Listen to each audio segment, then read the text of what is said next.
Last 25 ফেব্রুয়ারি কয়েক statement দেওয়ার পর এক আওয়ামী লীগ নেতা আমাকে ফোন দিয়ে বলে যে ওনার নেত্রী পিলখানায় আমার বাবা মাকে জবাই দিয়েছে। সিরিয়াল খুনি শেখ হাসিনা জেলখানায় ঢুকে নিজ হাতে জবাই করে হত্যা করেছিল। আমার ভাইয়ের হত্যা বিচার চাই। মেজর হুদার শরীর চেপে ধরেছিল, আর হাসিনা মেজর হুদার বুকের উপর এক পা দিয়ে চেপে রেখেছিল, আর সেই হিন্দু জল্লাদ জবাই করেছিল। পিলখানা হত্যাকাণ্ডের পুনঃ তদন্ত ও পরিকল্পনাকারী হিসেবে সাবেক প্রধানমন্ত্রী শেখ হাসিনার বিচার চায়। সম্মানিত দর্শক, অবশেষে বেরিয়ে আসলো পিলখানায় সেই হত্যাকাণ্ডের সকল দুর্নীতি। সম্মানিত দর্শক, সেখানে সাবেক প্রধানমন্ত্রী খুনি স্বৈরাচার শেখ হাসিনা উপস্থিত থেকে আসামিদেরকে ফাঁসি দিয়েছেন। সম্মানিত দর্শক, এবং কি নির্মম হত্যাও করেছেন সেই স্বৈরাচার শেখ হাসিনা। সম্মানিত দর্শক, এই ভিডিওতে কিন্তু আপনারা দেখতে পারবেন যে পিলখানায় যে হত্যাকাণ্ড হয়েছিল, বিডিআরদের যে হত্যা করেছিলেন, এইসব বিষয় নিয়ে এবার সাবেক প্রধানমন্ত্রী শেখ হাসিনার দুর্নীতি প্রকাশ হয়েছে, যা এই ভিডিওতে আপনারা দেখতে পারবেন। সাবেক সেনা সদস্য সব গোপন তথ্য এবার প্রকাশ করে দিয়েছেন। এই ভিডিওতে দেখলে আপনি রীতিমতো অবাক হয়ে যাবেন। সম্মানিত দর্শক, এই ভিডিওর মাধ্যমে আরও কিছু চাঞ্চল্যকর তথ্য দেখতে পারবেন, তাই ভিডিওটি শুরু থেকে শেষ পর্যন্ত দেখবেন। চ্যানেলে নতুন হয়ে থাকলে সাবস্ক্রাইব করে রাখবেন পরবর্তী আপডেটের জন্য। ভিডিওতে একটি লাইক করে দেখতে থাকুন সম্পূর্ণ ভিডিওটি। সিরিয়াল খুনি শেখ হাসিনা জেলখানায় ঢুকে নিজ হাতে জবাই করে হত্যা করেছিল। আমার ভাইয়ের হত্যা বিচার চাই। দর্শক, ফেসবুকে নাজমা সাইদ তার একটা পোস্ট থেকে আমি বলছি যে ঘটনা ঘটেছিল। এখানে বলা হচ্ছে, মেজর বজলুল হুদা, যিনি মুক্তিযুদ্ধের শুরুতে পাকিস্তান থেকে পালিয়ে এসে মুক্তিযুদ্ধে অংশগ্রহণ করেছিলেন। 1975 সালের 15ই আগস্ট যারা এই জাতিকে বাকশালীয় অত্যাচার থেকে মুক্তি দিয়েছিলেন, তাদেরই একজন মেজর বজলুল হুদা। প্রতিহিংসায় উন্মাদ সদ্য পালিয়ে যাওয়া স্বৈরাচারিণীর পকেট আদালতের রায়ে 28শে জানুয়ারি 2010-এ মেজর অবসরপ্রাপ্ত বজলুল হুদা সহ মোট 5 জনের মৃত্যুদণ্ড কার্যকর করা হয়। 28শে জানুয়ারি 2010 রাত 11টা 40 মিনিটে ঢাকা কেন্দ্রীয় কারাগারের আশেপাশের ও কারাগারের অভ্যন্তরের সব বিদ্যুৎ একযোগে চলে যায়। ঠিক তখন 2টা কালো টিলেন্ট গ্লাসের পাজেরো জিপ ঢোকে কারাগারের অভ্যন্তরে। এর একটা পাজরতে ছিলেন শেখ হাসিনা স্বয়ং। হাসিনা নিজে সেদিন ফাঁসির মঞ্চের সামনে উপস্থিত ছিল 4 জনের ফাঁসি নিজের চোখে দেখার জন্য। অনেক পত্রিকায় আসছিল যে 2টা ফাঁসির মঞ্চে 2 জন করে ফাঁসি দেওয়া হয়েছিল এবং মেজর বজলুল হুদাকে প্রথম ফাঁসি দেওয়া হয়েছিল।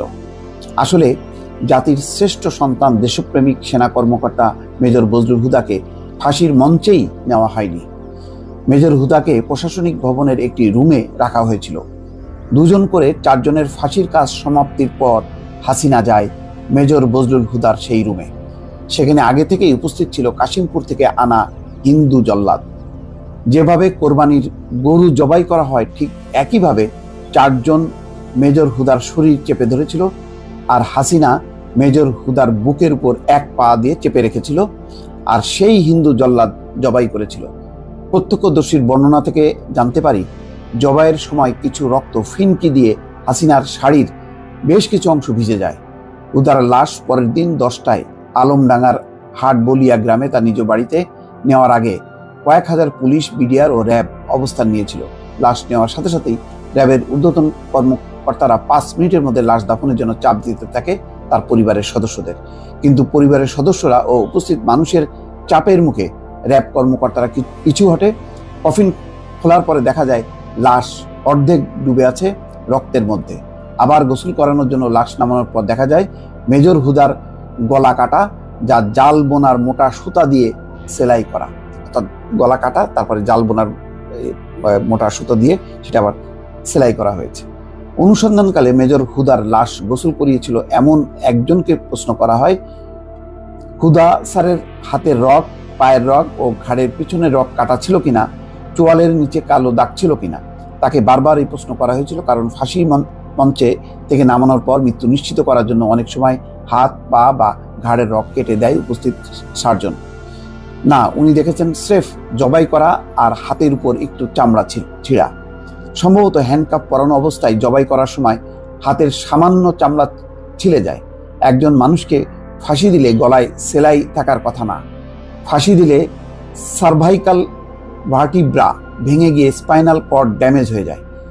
এখানে গলায় সেলাই লাগার কোনো কারণ নাই। মেজর হুদার পরিবারের কেউ আজ পর্যন্ত এই জবাই করার বিষয়ে মুখ খোলেনি তাদের জীবনের নিরাপত্তার কারণে। তবে আজকে মেজর হুদার পরিবার বিষয়টি কনফার্ম করেছে। মেজর হুদার ভাইয়ের বক্তব্য, উনার ভাইকে জবাই করে হত্যা করা হয়েছিল। শেখ হাসিনা কি পরিমাণ সাইকোপ্যাথ ছিল এবার ভাবুন। তথ্যসূত্র গুগল এবং মেজর হুদার ভাইয়ের বক্তব্য, যেই ভাই এখন চিৎকার করে কথা বলছেন যে সেও বিচার চায়। দর্শক, লাস্ট 25 ফেব্রুয়ারি কয়েক স্টেটমেন্ট দেওয়ার পর এক আওয়ামী লীগ নেতা আমাকে ফোন দিয়ে বলে যে ওনার নেত্রী পিলখানায় আমার বাবা মাকে জবাই দিয়েছে, আমি যদি বেশি বাড়াবাড়ি করি আমাকেও তেমনি জবাই দিবে। অনেকে হয়তো বা জানেন না, এটা হচ্ছে বাস্তবতা। আমি রাকিন আহমেদ ভুইয়া বলছি।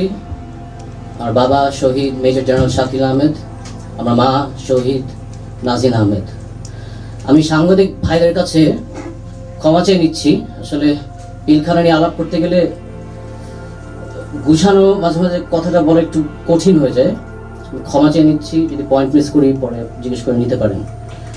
তো প্রথমে বলবো, আমার বাবা সবসময় বলতো মানুষের স্বার্থ আগে দেখতে। তো আমি কিছু ভিক্টিমের কথা বলতে চাই।